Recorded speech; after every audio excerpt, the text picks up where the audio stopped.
ప్రియమైన దేవుని బిడ్డలారా, ప్రియ సోదరి సహోదరులారా, యేసుక్రీస్తు వారి నామములో మీకు వందనాలు.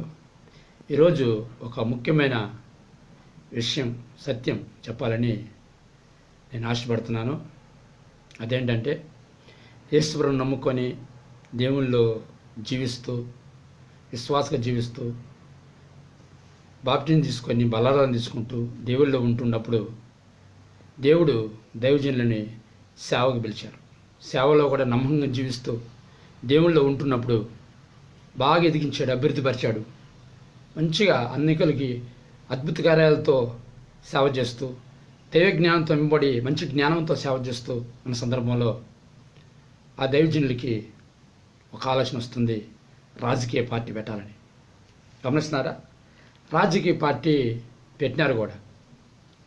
ఇది ఎందుకు చెప్తున్నా అంటే, దేవుని నమ్ముకున్న దేవుని బిడ్డలు, ముఖ్యంగా దైవజనులు రాజకీయ పార్టీలు పెట్టచ్చా? అది బైబిల్ ప్రకారంగా అది వాస్తవమేనా, అది కరెక్టా అనేది ఈరోజు మనం తెలుసుకుందాం. బైబిల్ ఆధారంగా లేఖనాలతో మనం పరిశీలిద్దాం, చూద్దాం. మత్తయి సువార్త 20వ అధ్యాయము 20వ వచనం చదువుకుందాం.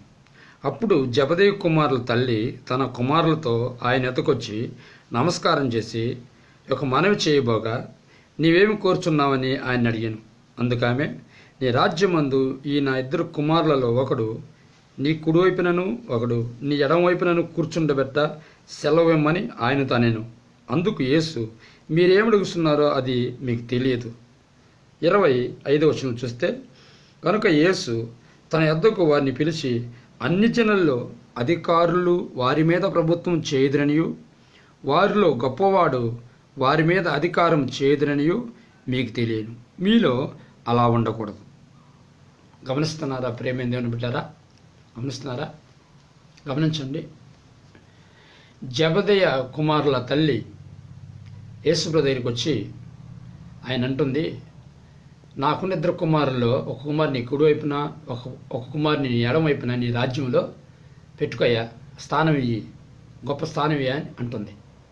అప్పుడు యేసుప్రభు అంటున్నాడు, అమ్మా, అసలు నువ్వేం మాట్లాడుతున్నావు నీకు అర్థమవుతుందా? అసలు నువ్వేం మాట్లాడుతున్నావో నీకు అర్థమవుతుందా అని చెప్పి శిష్యుని పిలిచి వాళ్ళతో అంటున్నాడు, అన్ని జనులలో అధికారులు అనబడిన వారు ప్రభుత్వం చేయదురనియు, అన్ని జనులలో అధికారులు అనబడిన వారు మాత్రమే ప్రభుత్వం చేస్తారు. అది ప్రభు చెప్తున్నమాట, మనంగా చేసేది. దేవుని బిడ్డలు కాదు, అందులో ముఖ్యంగా దైవజనులు కాదు. అర్థమవుతుందా? చూడండి, అక్కడ రేపంటది, అన్ని జనులలో అధికారులు వారి మీద ప్రభుత్వం చేయదురనియు, వారిలో గొప్పవారు వారి మీద అధికారము చేయదురనియు మీకు తెలియను. మీలో అలాగుండకూడదు. మీలో అంటే క్రైస్తవులలో, ముఖ్యంగా దైవజనులలో. వీళ్ళంతా శిష్యులు ఎవరండి? దైవజనులు. వాళ్ళు విశ్వాసులు కాదు, వాళ్ళు దైవజనులు. మీలో అంటున్నాడు, దైవజనుల్లో అలాగుండకూడదు, అలా అధికారం చెలాయించకూడదు, అలాగ ప్రభుత్వాలలో మనం జోక్యం కలిగించుకోకూడదు, ప్రభుత్వాలలో అధికారులు ఉండకూడదు. మనం గమనించండి, రాజకీయాల్లో చేరకూడదు, రాజకీయ పార్టీలు పెట్టకూడదు.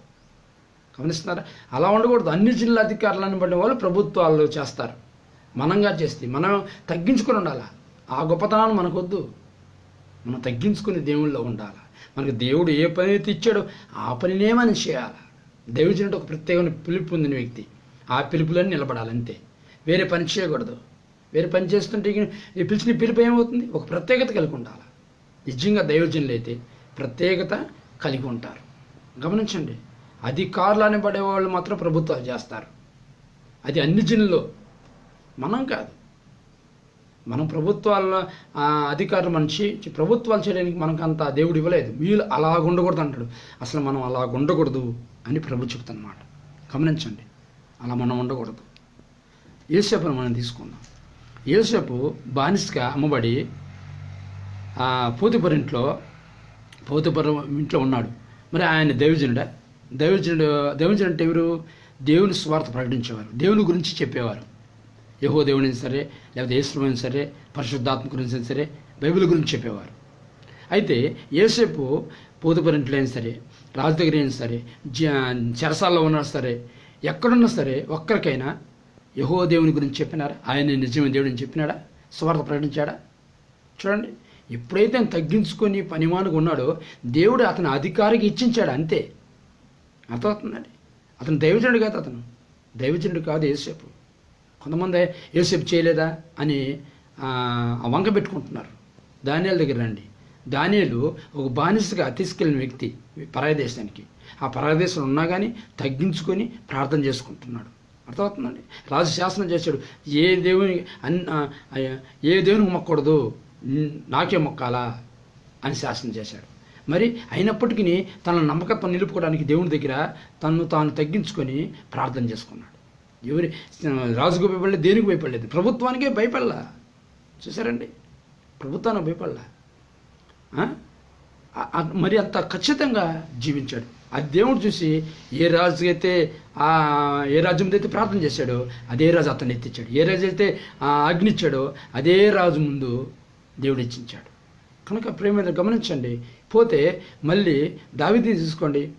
దావీదు ఎక్కడైనా యెహోవా దేవుని గురించి ఇతరులకి మీరు యెహోవా దేవుని నమ్ముకోండి, ఆయన నిజమైన దేవుడు అని చెప్పేసి ప్రకటించాడా? అప్పుడు అన్నిలు ఉన్నారు, ఫిలిష్తీయులు ఉన్నారు, వాళ్ళందరూ అన్నిలే, ఇతర వాళ్ళు ఉన్నారు, అందరు ఉన్నారు. వాళ్ళకి ఎవరికి చెప్పలేదు. తను నమ్మకంగా ఉన్నాడు తన రాజ్యంలో. కనుకనే అతను ఏం చేశాడు? దేవుడు గొర్రెల దొడ్లో ఉన్న అతన్ని రాజుగా ఇచ్చించాడు. గమనించండి ప్రియమైన సహోదరులారా, ప్రియమైన దైవజనులారా, ప్రియమైన విశ్వాసులారా, ప్రియమైన సహోదరులు గమనించండి. ఎవరిని తీసుకున్నా కానీ ప్రభుత్వాలు చేయడానికి దేవుడు వాళ్ళని ఏర్పాటు చేసుకోలేదు. అర్థమవుతుంది. దేవుడు వారికి ప్రత్యేకంగా ఇచ్చాడు. వీళ్ళు పోయి మేము అది చేస్తాం, ఇది చేస్తాం, అది పెడతాం, ఇది పెడతాం, పార్టీలు పెట్టలే అక్కడ. అర్థమవుతుందండి. వీళ్ళు పోవాలా? దేవుడే ఇచ్చించాడు. అర్థమవుతుందా? కనుక వాళ్ళు దైవజనులు కాదు. దైవజనులకి అస్సలకి ఇట్లాంటివి ఉండకూడదు. దైవజనులది ఒక ప్రత్యేకమైన పిలుపు. ఆ పిలుపుకి లోబడి ఆ పిలుపులోనే ఉండి ప్రత్యేకంగా దేవుని సేవ చేయాలి. ఈ లోక సేవలండి. ప్రజల సేవనండి లోక సేవ. ఈ మంత్రులైన, ముఖ్యమంత్రులైన, ప్రధానమంత్రులైన ఎవరైనా సరే ఒక దైవజనుడికి విలువ కలిగిన వాళ్ళు అంత మంచి పోస్టుని బాగొట్టుకొని వీళ్ళు ఈ లోక సంబంధమైన పోస్టులకి వెళ్తారు, విలువైన పోస్టు బాగొట్టుకొని. అవునా కాదా? కనుక మనం చాలా జాగ్రత్తగా ఉండాలా, ఆలోచించుకోవాలా మనం చేస్తున్న పని కరెక్టేనా కాదా. ప్రేమైన దైవజనులారా, చాలా జాగ్రత్తగా మనం ఉండాలా.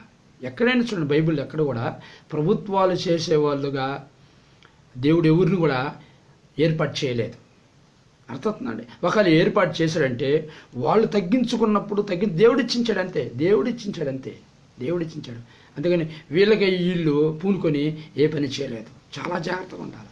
ఇప్పుడు మనం చూసినట్లయితే రంజిత్ తోపే గారని ప్రజాశాంతి పార్టీ అంట, మరి ఆయన కేఏపాల్ కానీ వీళ్ళందరూ దైవజనులే. ఒకప్పుడు మంచిగా వాడబడ్డ వాళ్ళు, గౌరవం కలిగిన వాళ్ళు, ప్రజలు కూడా వాళ్ళని చూసి భయపడ్డారు.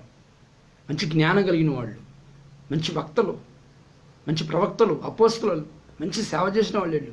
వీళ్ళు ఇప్పుడు రాజకీయ పార్టీలు పెట్టుకొని చూడండి భయంకరంగా ప్రవర్తిస్తున్నారు. బైబిల్ ప్రకారంగా రాజకీయ పార్టీలు పెట్టచ్చా? మరి కేఏపాల్ అంటే ఒకప్పుడు ప్రపంచ సువార్తికుడు, శాంతి దూతగా పిలువబడిన వ్యక్తి ఈరోజు ప్రజల్లో అన్ని జనులైనా సరే, క్రైస్తవులైనా సరే, లేకపోతే ఎవరి దగ్గరైనా సరే ప్రజల్లో ఒక కమిడియన్గా మిగిలిపోయాడు. చూడండి కారణం ఏంటి? భయపడే ప్రజలు ఇప్పుడు జోకులు వేస్తున్నారు అతని మీద. కారణం ఏంటి? ఈ పార్టీలు పెట్టబట్టి, ఈ భయంకరమైన పరిస్థితి సైతాన్ని తీసుకురాబట్టి. గమనించండి. పౌలు భక్తున్నాడు. పౌలు భక్తు ఆ రోజులు నిలబడితే ఆయనకు ఓట్లేరా? ఆయన్ని గెలిపించరా? చూడండి ఎందుకు చెప్తానంటే పౌలు తగ్గించుకున్నాడు. తను పిలిచిన పిలుపుల పనిలో తగ్గించుకున్నాడు. యేసుక్రీస్తు వరకు చెప్పింది అదే. అలాగే మీరు ఉండకూడదు. ప్రభుత్వాల మీద అధికారులుగా మీరు ఉండకూడదు. అది మీ పిలుపు కాదు. మిమ్మల్ని పిలిచింది దైవజనులుగా ఉండి ఖచ్చితంగా ఆ దైవజన మార్గంలో మనం నడవాలా. ఎప్పుడైతే అటు నడుస్తామో దేవుడు మనల్ని హెచ్చిస్తాడు. ప్రేమైన దేవుని బిడ్డారా, గమనించండి. సైతానుడు ఇది కడవర గడి కాబట్టి సైతాన్ ఏం చేస్తుందంటే ఏర్పరచుకున్న వారి చేతము ఏం చేస్తుంది? తీసుకెళ్లాలని చూస్తుంది. మనం చాలా జాగ్రత్తగా ఉండాలి. యేసు రాకడ త్వరలో ఉంది. రాజకీయ పార్టీలు పెట్టడం అనేది ఇది బైబిల్కి వ్యతిరేకం. వ్యతిరేకం. చాలా జాగ్రత్తగా మనం దేవుళ్ళలో ఉండాలి. బైబిల్లో చూస్తే ఎక్కడ కూడా మనం తగ్గించుకొని ఎక్కడ కూడా ఇలాంటి అలాగ ఉండకూడదు. ప్రభువు చెప్పాడు, ఎక్కడ లేదు ఎట్లా. యేసుక్రీస్తు వారు తగ్గించుకున్నాడు. యేసుక్రీస్తు ఈ లోకానికి వచ్చిందని నేనే తగ్గించుకున్నాను, నేను పరిచారకునికి వచ్చాను, మీరు నా పని చేయండి, పరిచారం చేయండి. ఒక సందర్భంలో అంటాడు, మీరు ఎన్ని శిష్యులు వచ్చి మేము అద్భుతాలు చేసాము, అద్భుతాలు చేసామంటే చివరికి అంటారు, మీరు ఎన్ని అద్భుతాలు చేసినప్పటికీ మీరు పరిచారకులే, మేము నిష్ప్రయాసమైన దాసులమని మీరు అనుకోవాలా. చూడండి, దాసులుగా మీరు అనుకోవాలి కానీ, లేదా దేవుని కుమారులుగా అని మీరు అనుకోవాలి కానీ, ప్రభుత్వ అధికారులుగా, ఈలోక సంబంధమైన ప్రభుత్వ అధికారులుగా ఉండకూడదు. గమనించండి, ఉండకూడదు. బైబిల్లో పాత నిబంధన కాలంలో సరే, కొత్త నిబంధన కాలంలో అయితే, ప్రస్తుత పరిశుద్ధాత్మ కాలంలో అయినా సరే, ఈ 3 కాలాలు కూడా ప్రభుత్వాల మీద అజ్యుమెంట్స్ చేసిన వాళ్ళు ఎవరూ లేరు. దేవుడు తనకు తానై అప్పగిస్తే తప్ప అది దైవజనులు లేరు. యేసేపు దైవజనుడు కాదు, దావీదు దైవజనుడు కాదు. అర్థమవుతుందండి? దావీదు దైవజనుడు రాయబడి ఉంది, సువార్తకు దైవజనుడు కాదు. ఆయన రాజ్యానికి ఓ దైవజనుడిలాగా ఆయన వ్యవహరించాడు. దైవజనుడు ఇంకో అర్థం కూడా ఉంది, దేవుని చేత ఏర్పరచుకున్న వ్యక్తి, దేవుని చేత జన్మించిన వ్యక్తి ఆత్మ ద్వారా. కనుక ప్రియమైన దేవుని బిడ్డలారా, గమనించండి, బైబిల్ ప్రకారంగా ఈ రాజకీయ పార్టీలు కానీ రాజకీయాలు కానీ చేయకూడదు. ఇంకోటి ఏంటంటే, రాజకీయ పార్టీ పెట్టారనుకోండి దైవజనులు, అది ఒక కులానికి కానీ మతానికి కానీ ఒక దేవునికి కానీ సంబంధించింది కాదు. అన్ని మతాలతో కలిసిపోవాలా, అందరూ దేవుని పూజించాలా, అందరూ దేవుని దగ్గరికి వెళ్ళాలా, అన్నీ చేయాలా, అందరం కొట్టుకోవాలా, అందరితో ఉండాలా. కానీ విగ్రహారాధన చేయకూడదు కదా. ముస్లిం దగ్గర మనం పోయినామనుకోండి, వాళ్ళు ఏమంటారు, నమాజ్గా మొక్కుతారు, మనము మొక్కాలా. హిందువులు దగ్గరిపోతే వాళ్ళు విగ్రహాలు పూజిస్తారు, మనము పూజించాలా. క్రైస్తవ దగ్గరికి వస్తే యేసు ప్రార్థన చేస్తారు, అదే చేయాలా. అది చేయకపోతే మనం ప్రజలను పాలించలేము. ఒకరిని ఒక విధంగా చూస్తానని చెప్పి ప్రజలు అనుకుంటారు. ప్రభుత్వాలకి, మంత్రులకైనా, ముఖ్యమంత్రులు ఎవరికైనా సరే ప్రజలను సమానంగా చూడాలి. కులమత భేదాలు ఉండకూడదు. అందరికీ మొక్కాలా, అన్నీ చేయాలా. కానీ దైవజనుడు అంటే ఒక ప్రత్యేకమైన వ్యక్తి. విశ్వాసం అంటావా, అది వేరే విషయం. కానీ దైవజనుడిగా పిలవబడ్డ మనము ఇట్లా అందరిని మనం పూజించకూడదు, అందరితో మనం కలవకూడదు. మనం ప్రత్యేకమైన వ్యక్తులం. దేవుడు ప్రత్యేకంగా మనం వేరుపడి చేసుకున్నాడు ఒక సంఘంగా. ఆ సంఘం కోసం యేసుక్రీస్తు వారు రాబోతున్నాడు. ఇప్పుడైనా తెలుసుకోండి. ఈ పార్టీలు పెట్టేవాళ్ళే కానీ ఇంకా ఎవరెవరు క్రైస్తవులు దైవజనులు పార్టీలు పెట్టే వాళ్ళందరూ తెలుసుకోండి. నాకు చాలా బాధ వస్తుంది. వీరి మీద నాకు కోపం లేదు, ఈ పార్టీలు పెట్టిన వారి మీద నాకు కోపం లేదు, ఏమీ లేదు, నిజం చెప్తున్నాను, ఏమీ లేదు. కానీ వీళ్ళు చేస్తే పనులు దేవుని నామానికి అవమానం కలిగిస్తున్నాయి. వాక్యానుసారంగా లేదు. వాక్యానుసారంగా ఉంటే చేసుకోవచ్చు, వాక్యానుసారంగా లేదు. కనుక గమనించండి. ఇప్పుడు నేను గమనించి వాళ్ళు చేసిన పని మంచిదో కాదో విమర్శించుకోండి.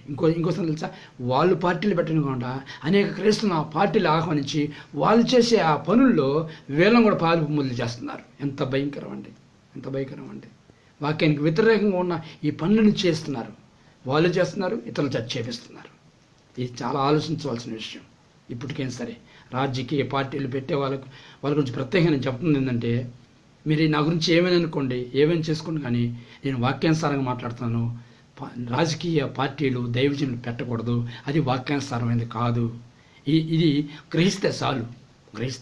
మిమ్మల్ని ప్రేమించి మీకు దైవజనుడిగా నేను మీకు చెప్తున్నాను. మీరు అనుకుంటారు మాకు చెప్పేంత కాదేమో అని మీరు అనుకోవచ్చు. అయినా కానీ వాక్యానుసారంగా నేను మీకు తెలియజేస్తున్నాను. మీరు గ్రహించండి. చిన్న ప్రార్థన చేసుకుందాం. పరిశుద్ధుడైన తండ్రి, ప్రేమగల దేవ, యేసుక్రీస్తు నామములో మీకు వందనాలు. ప్రభువా, రాజకీయ పార్టీలు పెట్టడం, రాజకీయంగా నడవడం ఈ లోకంలో అన్ని జనులు చేస్తారే కానీ, ప్రభుత్వాలు చేస్తారే కానీ మీరు అలా ఉండకూడదని చెప్పావు. నువ్వు చెప్పిన వాక్యానుసారమైన ప్రభా నీ బిడ్డలకి తెలియజేస్తాను ప్రభా. వాళ్ళు మంచిగా అర్థం చేసుకుని ప్రభా తండ్రి, అది మంచి భర్త కాదని బైబిల్ ఒకరు లేదు తెలుసుకొని విరమించుకొని మళ్ళీ దైవజనుల పనులు, ప్రత్యేకంగా కూడా దైవజనుల పనులు అయా కొనసాగి కృప దయచేయమని, ప్రత్యేక ప్రజలను నివసించే భాగ్యం దయచేయమని ప్రార్థన చేస్తూ ప్రభా, ఈ వాక్యం ప్రతి బిడ్డని మీరు దర్శించి మీరు మాటలు వందనాలు చెల్లిస్తూ యేసు నామములో అడుగుతున్నాను తండ్రి. ఆమేన్.